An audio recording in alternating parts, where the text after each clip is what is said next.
Dumb Husky and His White Cat Shizun is a BL novel. This is an audiobook made by fans for other fans. Disclaimer. Descriptive violence and triggers for sensitive content. If you don't like it, don't listen. Thank you. Remember, subscribe and click the bell to stay updated on all the new releases. Enjoy. Chapter 28. This venerable one's mind is in a bit of a mess. Elder Yuheng was punished for breaking the precepts. It was as if the new had wings on its back. He didn't even have to wait until the next morning. Almost everyone in the sect knew about it that night.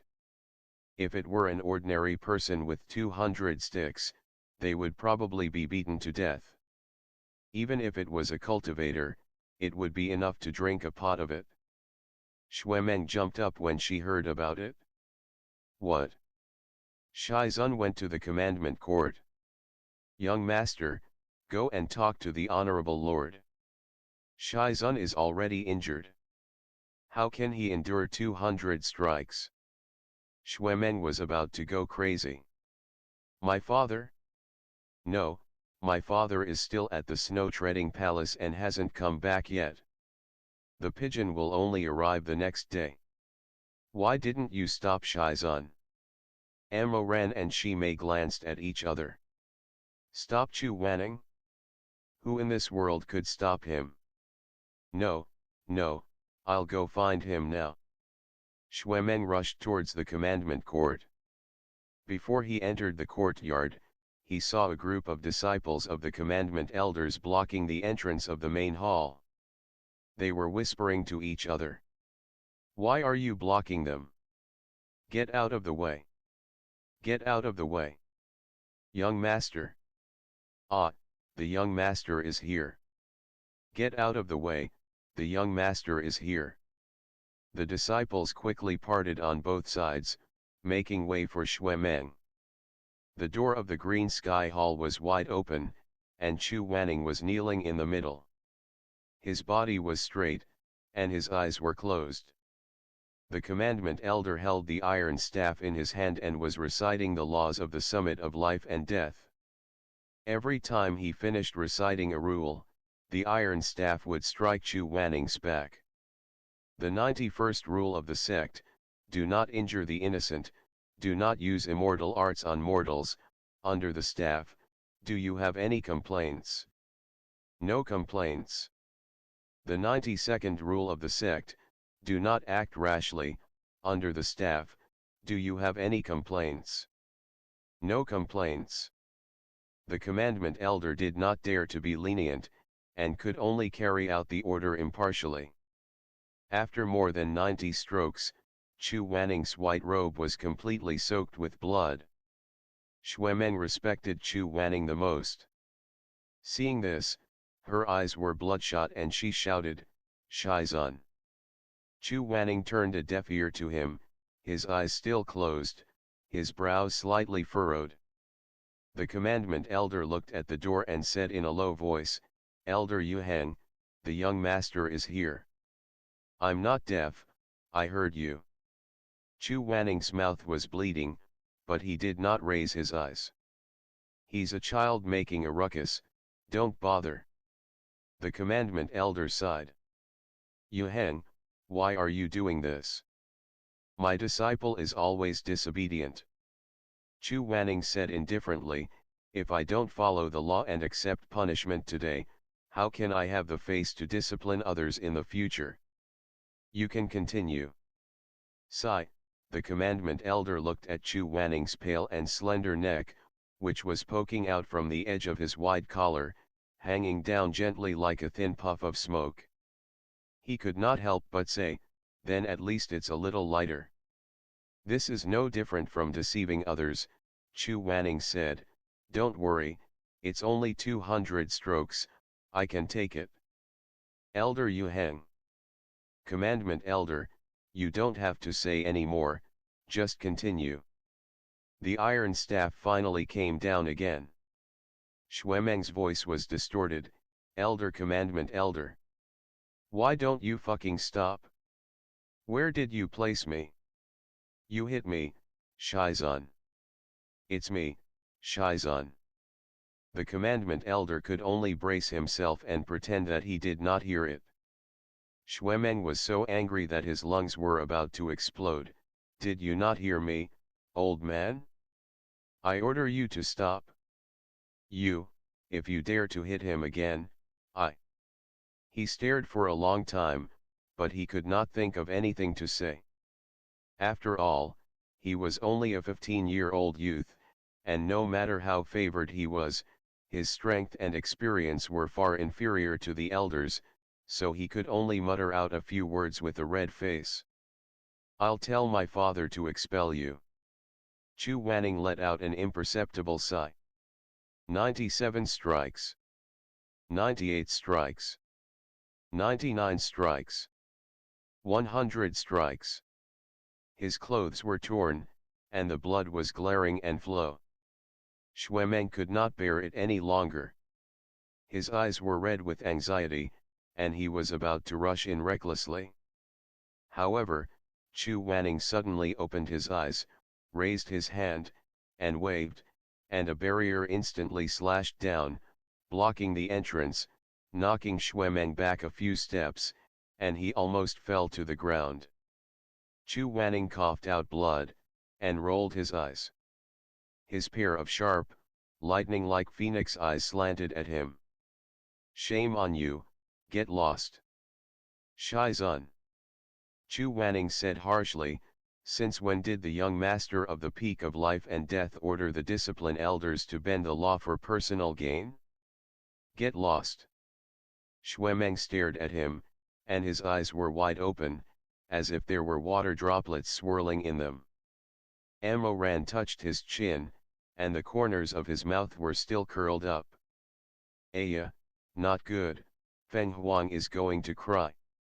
When he heard these words, Xuemeng suddenly turned around and fiercely glared at Ran. His eyes that were filled with tears were completely red, yet he forcefully held back his tears from rolling down his face. He did not complain, nor did he talk back. He crawled up from the ground, lowered his head, and clenched his teeth to brush off the dust on his body. Then, he knelt down in front of the green sky hall. Shizun, your disciple knows his mistake. Chu Wanning was still being tortured by the iron rod. His back had never bent, but his face was pale, and his forehead was covered in cold sweat. Xuemeng stubbornly said, but I'm not leaving. I'm going to accompany Shizun. With that, he knelt down and refused to get up. Ran's eyes were about to roll back to the sky. Xuemeng, Xueziming, was the favored son of heaven, but he was humbled to the bone in front of Chu Wanning. In front of others, he was a phoenix, but in front of Shizun, he could turn into a quail.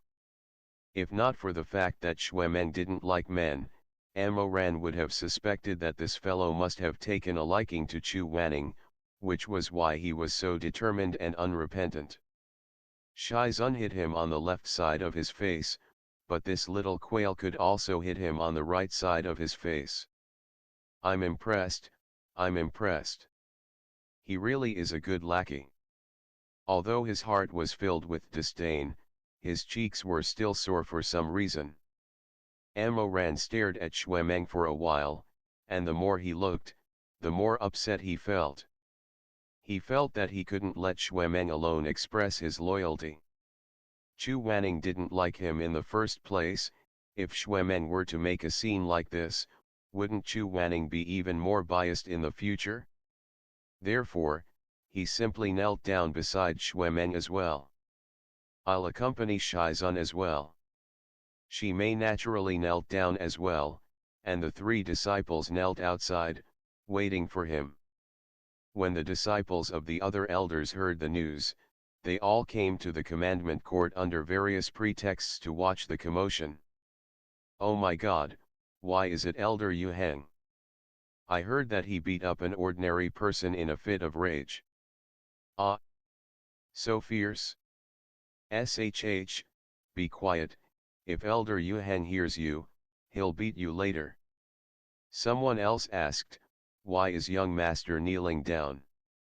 Amo child is also kneeling down. Amo Ran was handsome and had a sweet mouth. He had earned the goodwill of many female cultivators. At this moment, someone couldn't help but feel pity for him and whisper, my good heart dotes on Amo child. What should we do? Should we go and beg for mercy? Let's not meddle in the matters between them. If you dare to go, then go. Anyway, I'm a coward. Do you still remember that senior sister who was whipped hundreds of times by Elder Yuheng? The 200 strikes were over. The barrier was finally removed. Xuemeng hurriedly got up from the ground and crawled towards the green sky hall. When he got closer, he saw Chu Wanning state and screamed in anger. He turned around and grabbed the collar of the discipline elder. You damned old man, can't you hit him lightly? Xueziming. Chu Wanning's eyes were closed. His blood-stained lips were opening and closing, and his hoarse voice was filled with a formless threat. Xuemeng's knuckles cracked. He pushed the discipline elder away and let him go. At this moment, Amo Ran also came. He was smiling at first, thinking that the discipline elder would take Chu Wanning's identity into consideration and would hit him lightly.